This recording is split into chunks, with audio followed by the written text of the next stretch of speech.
ಏನೆಲ್ಲ ಅಲಂಕಾರ ಮಾಡ್ಕೊಂತಾಳೋ ಆ ತರ ತಾಯಿ ಜಗನ್ಮಾತೆಗೆ ನಾವು ಪ್ರತಿಯೊಂದನ್ನು ಹತ್ತಿಯಿಂದನೇ ಮಾಡಬೇಕು. ಇದು ಎಷ್ಟೇ ಶ್ರೀಮಂತರಾಗಿರ್ಲಿ ಹತ್ತಿಯಿಂದನೇ ಅಲಂಕಾರ ಮಾಡೋದಕ್ಕೆ ಇದು ಸ್ವರ್ಣಗೌರಿ ವ್ರತ, ಸ್ವರ್ಣಗೌರಿ ಪೂಜೆ ಅಂತ ಹೇಳ್ತಾರೆ. ಹತ್ತಿ ಹಾರ, ಹೂವಿನ ಬತ್ತಿ, ಉತ್ರಾಣಿ ಬತ್ತಿ ತಾಯಿಗೆ ಸರ್ವಶ್ರೇಷ್ಠ.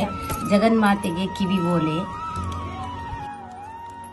ಮುತ್ತೈದೆ ತನಕ ಭಾಗ್ಯವಾಗಿರುವಂತ ಬುಗುಡೆ ಕಡ್ಡಿ.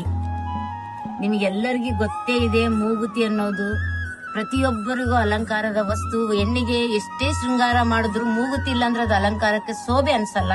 ತಾಯಿಗೆ ಮೂಗುತಿ, ಕಾಲುಂಗುರ ಮುತ್ತೈದೆ ತನಕ್ಕೆ ಸಾಕ್ಷಿಯಾಗಿ, ಹಾಗೆ ಇವು ಹಸಿರು ಬಳೆಗಳು, ಇದೆಲ್ಲ ಹತ್ತಿಯಿಂದ ನಾವೇ ಪರಿಶುದ್ಧವಾಗಿ ಮಾಡ್ತಕ್ಕಂಥದ್ದು. ಹಾಗೆ ನೋಡಿ ತಾಯಿಗೆ ಜಡೆ ನಿಮ್ಗೆ ಕಾಣ್ತಾ ಇರ್ಬೋದು, ಇದು ಕೂಡ ಹತ್ತಿಯಿಂದನೇ ಮಾಡಿರೋದು. ಜಗನ್ಮಾತೆಗೆ ಮಾಂಗಲ್ಯ, ಇದು ಹತ್ತಿಯಿಂದನೇ ಪರಿಶುದ್ಧವಾಗಿ ನಾವೆಲ್ಲರೂ ಮಾಡಿರೋದು.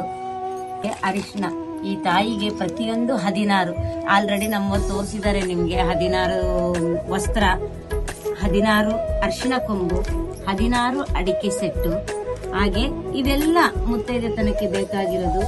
ಆಮೇಲೆ 16 ಉತ್ರಾಣಿ ಬತ್ತಿ, ಇದು ಎಲ್ಲದಕ್ಕಿಂತ ಸರ್ವಶ್ರೇಷ್ಠ. ಈ ಹಬ್ಬಕ್ಕೆ ಎಲ್ಲಾನು ಮರೆತರು ಉತ್ರಾಣಿ ಬತ್ತಿ ಮಾತ್ರ ಹೆಣ್ಮಕ್ಳು ಯಾರು ಮರೆಯಲ್ಲ.